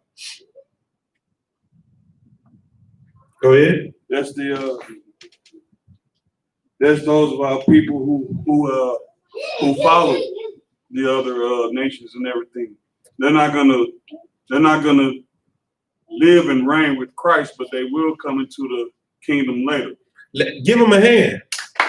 That's exactly what it's saying. It's saying, let me help you understand. Let me make it clear for you. These babies we having right now, we are going to regenerate through these babies. Because these babies are born where? In the truth. So Christ come back, we're going to rule with Christ. We that's living now, we're going to get old and die. We're going to come back through these babies because they in the truth. We're going to keep on recycling over and over for how long? No. For a long time. We have a long time where we coming back. And then when that 1,000 years come, then your mama that died when Christ came back because she was, a pork eater and celebrated Christmas and all that stuff, she's going to start to regenerate back. Now your cousin Pookie gonna come back. Now Tyrone and everybody, all the rest of Israel gonna come back. But they're gonna be called what in the kingdom? Least in the kingdom. They're not gonna sit on the throne. They're not gonna be reigning. Who's gonna be reigning? You and your kids that was in the truth. And every time you come back, you're going to be the one sitting on the throne. They're going to be the child in your family that's going to be at the bottom. They're going to be in the kingdom. They're going to live inside the kingdom. They're just not going to be in rulership in the kingdom. See what I'm saying? Go ahead. This is the first resurrection. Mm-hmm. Verse 6. Blessed and holy is he that had part in the first resurrection. What's the first resurrection? It just said it. This is the first resurrection. What is that? What you were just explaining where the first resurrection are people that are where? In the truth. In the truth. The people that are in the truth are in a part of the first resurrection because you died to yourself and you were what again? Born again. That was the first resurrection. So now that you were born again, when Christ comes back, what will happen to you? No. When Christ, what happened to you? It's like if I may, sir, you won't have the second death. You won't have to die. Christ won't have to kill you. Why? Because you didn't have the mark of the beast. Give him a hand. Because you didn't have the mark of the beast. Because you wasn't living. So since you took it upon yourself to kill yourself, you kill all of the things about yourself that the Most High hated, right? When he comes back, he doesn't have to kill you. Christ is going to kill the 2/3. You know that, right? But since you took it upon yourself to change, you don't have to die. See what I'm saying? Keep going. Verse 6.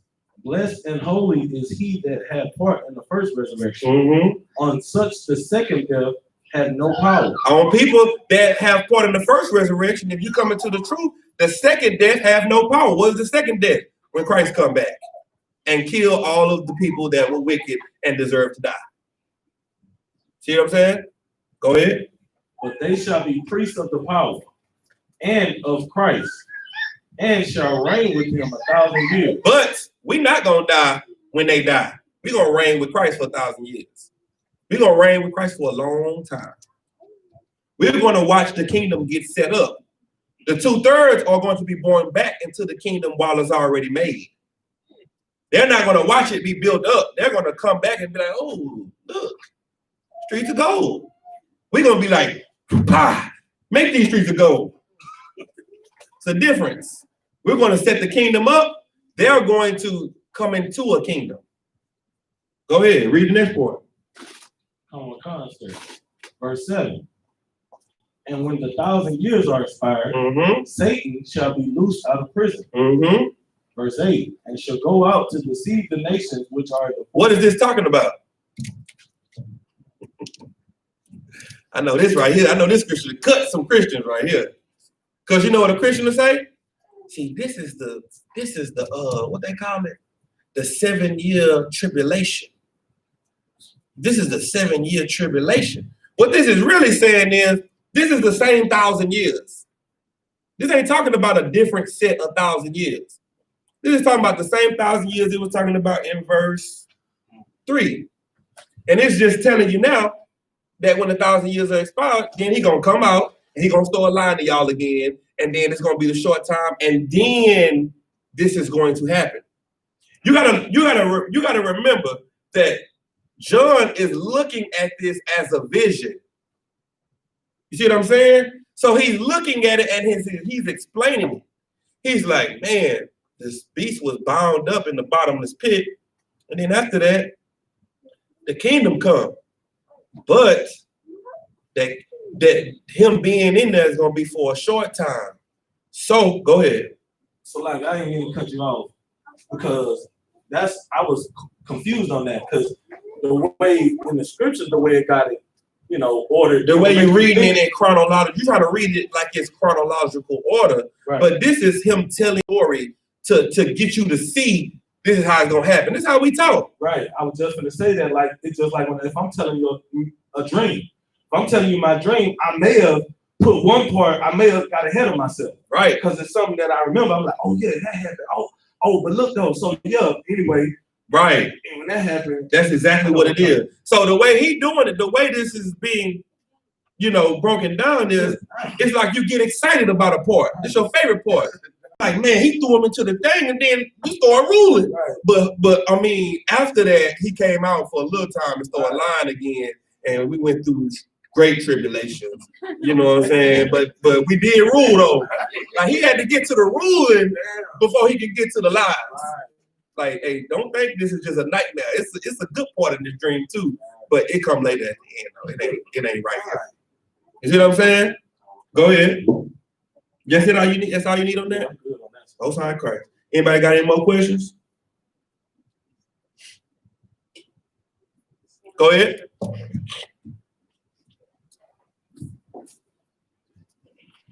Yeah, my name, sir. I had a question based on what you just went through. Go ahead. That brother. I just wanted to know, is the mark of the beast on people or Israelites that don't know? Like before I was in the truth, I used to eat pork. Right. Was the mark of the beast on me then? Yes. You had the mark of the beast. You had the philosophy. Somebody give me Ezekiel 34:9. I think that's what it is. I think that's what I need for this. Yes, you had the mark of the beast in you because you were following the philosophy of your oppressor. That is not the scripture. Right. Read verse 8. Yes. It's the book of Ezekiel, chapter 34, verse 8. As I live, saith the Lord God, surely because my flock became a prey, and my flock became meat to every beast of the field. Who is his flock? Somebody, go ahead. Blacks, Latinos, and Native Americans. The Lord's flock is the Lord's children. He calls us a flock. He calls us sheep. Go ahead.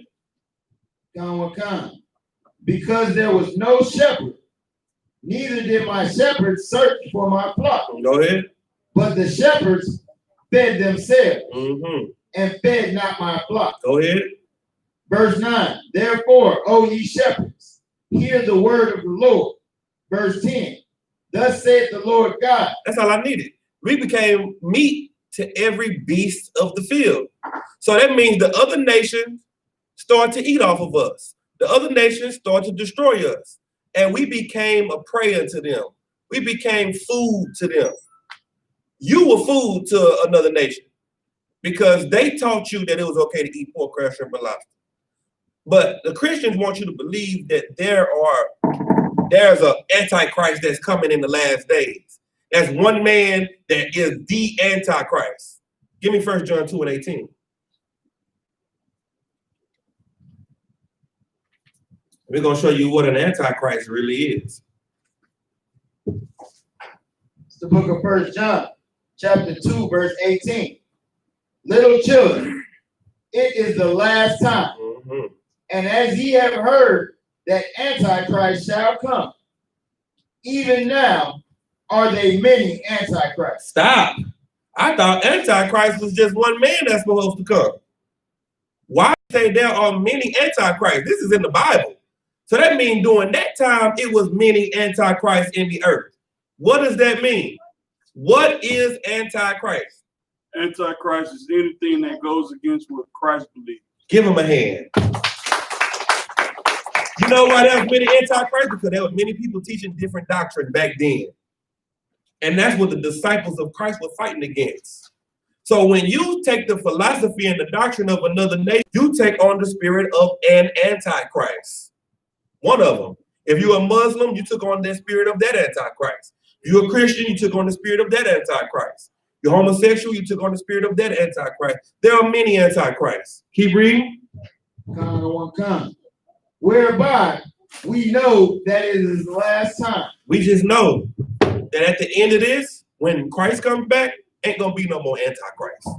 This is the end. These are the last days. You good on that? No sweat. Any more questions? Go ahead. Can I get a scripture breakdown for Revelation 17:4? Okay, Revelation 17. Somebody read that. It's the book of Revelation, chapter 17, verse 2. With whom the kings of the earth have committed fornication, and the inhabitants of the earth have been made drunk with the wine of her fornication. Go ahead. Verse 3. So he carried me away in the spirit into the wilderness, and I saw a woman sit upon a scarlet-colored beast, full of names of blasphemy, having 7 heads and 10 horns. Verse 4. And the woman was arrayed in purple and scarlet color, and decked with gold and precious stones and pearls, having a golden cup in her hand, full of abominations and filthiness of her fornication. Okay, no sweat. Let's start at verse 2. Let's break it all the way down for her. Verse 2. With whom the kings of the earth have committed fornication. Who are the kings of the earth? This scripture is talking about Babylon, all right? This is talking about America. And America and the kings of the earth have committed fornications. Who are the kings of the earth? The leaders of the nation. The leaders of the other countries. So that's Russia, that's Germany, and all these other countries. They committed fornications. Go ahead, keep reading. And the inhabitants of the earth have been made drunk with the wine of her fornication. What does that mean? That's saying that these people have been made drunk with the philosophies of the other nations. Our people are drunk with the philosophy of Christianity and drunk with the philosophy of Hinduism and Buddhism and Islam and all of these different things. You understand? Meaning drunk is like you staggering. You're not sober. You're not focused. You out of there.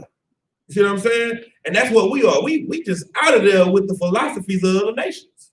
Go ahead. Go ahead. Sir, could that also mean like we in too deep? Like for example, like when I be looking at those like when Captain Zaria be battling them comedic dudes, and you telling them, hey, look, y'all need to come into the truth or whatever, and they are not trying to hear it because they so deep into that comedic stuff. That's it, man. They are drunk with it. They ain't tipsy. They drunk. They too deep into it.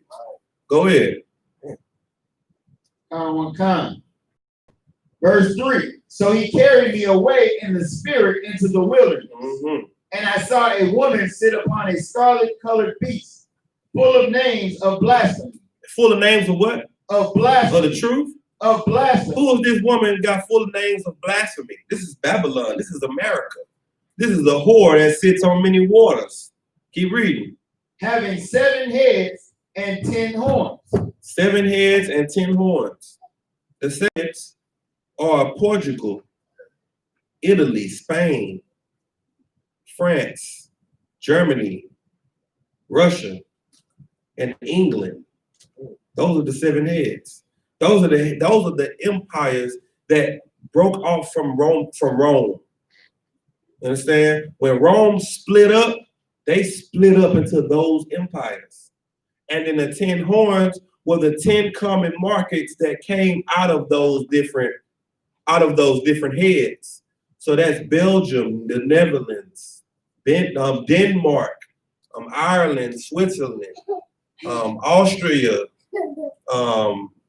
Australia, Scotland, and the United States. See what I'm saying? This is talking about economies. These are talking about nations. And people try to make it seem like the Bible is outdated. This is old and all of that. The Bible is talking about now. Keep going. Now I want to come. Verse 4. And the woman was arrayed in purple and scarlet color, and decked with gold and precious stones and pearls, having a golden cup in her hand, full of abominations and filthiness of her fornication. She looked like a beautiful woman, but she was just full of wickedness. She had money and wealth. That's why she had on purple. But she was evil and full of abominations and all kinds of blasphemies. Because that's what America is. It's full of lies. Okay? Anything else? That's it? Read verse 5. We go right into what we just read earlier. Verse 5. And upon her forehead was a name written, Mystery Babylon, the Great, the mother of harlots and abominations of the earth. Her identity was wicked and evil. Mystery Babylon, the Great, the whore, the harlot, the mother of harlots. The identity that she had and who she was evil. That's who America is. America is a place, the home of the free. It tells you that's the home of the free, right? But when you come here, there are more people in cages in America than there are in any other nation on the earth. The prison population we have more people in prison than anybody else on the earth. So how in the hell can you say we're the home of the free? And everybody over here damn near in jail. See what I'm saying? Go ahead. I have a historical question I'd like to know if it has any biblical reference. Go ahead. So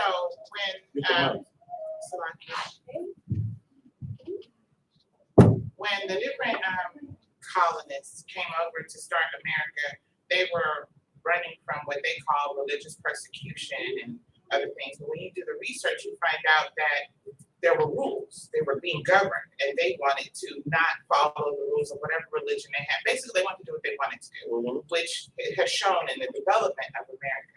Is that anywhere in the scripture?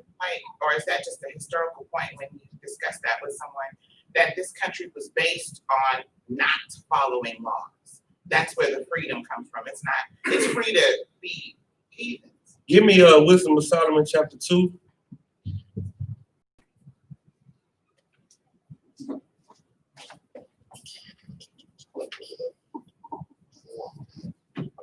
And verse 10 and 11. Sir, this is the book of Wisdom of Solomon in the Apocrypha, chapter 2, verse 10. Let us oppress the poor righteous man.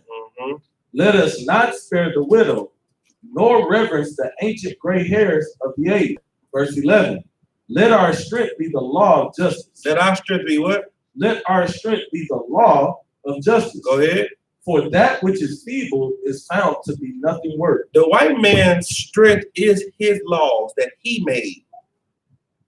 His laws of justice are not the laws of justice in the Bible. But his strength and his power is in the laws that he made.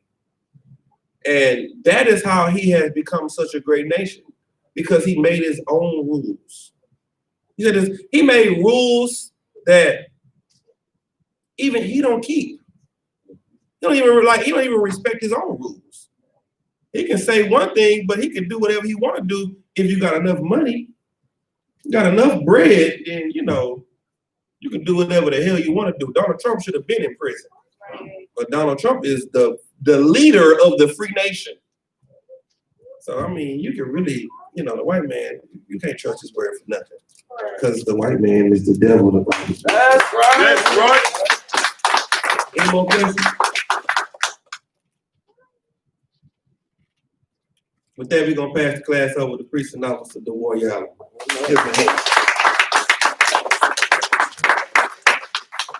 We are the I.S.U.P.K, started out of 1 West 125th Street, Harlem, New York.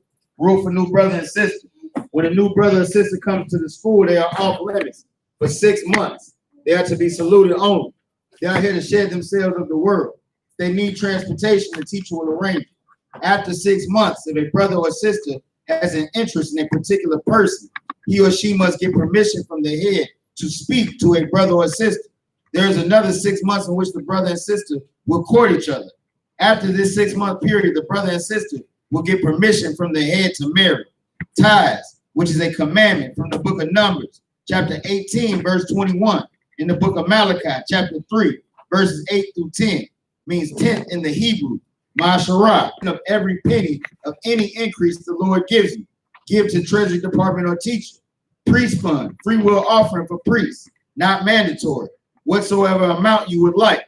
Upcoming holy convocations is the feast, is the memorial blowing of the trumpets.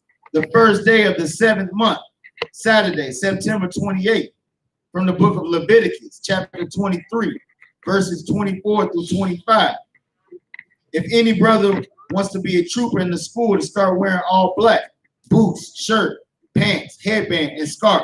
And these are the security announcements.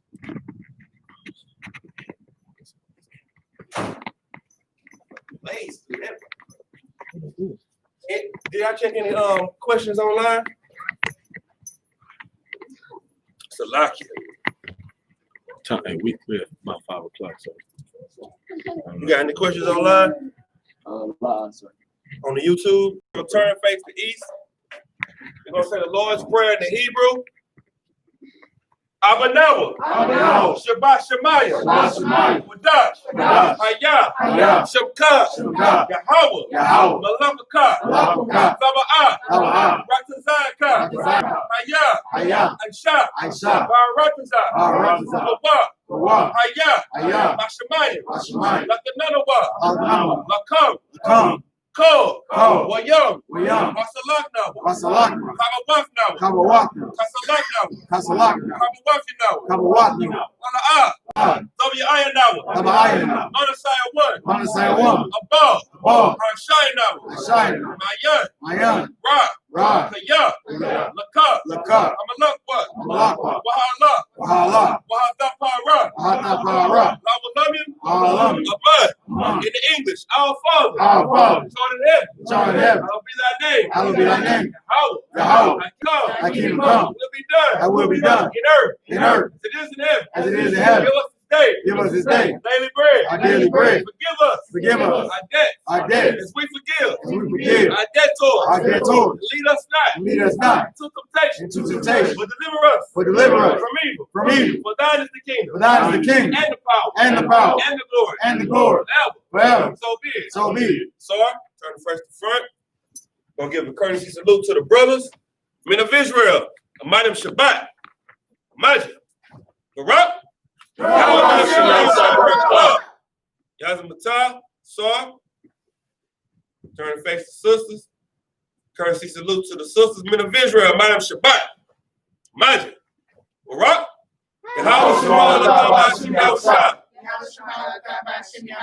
Yazamata, dismiss.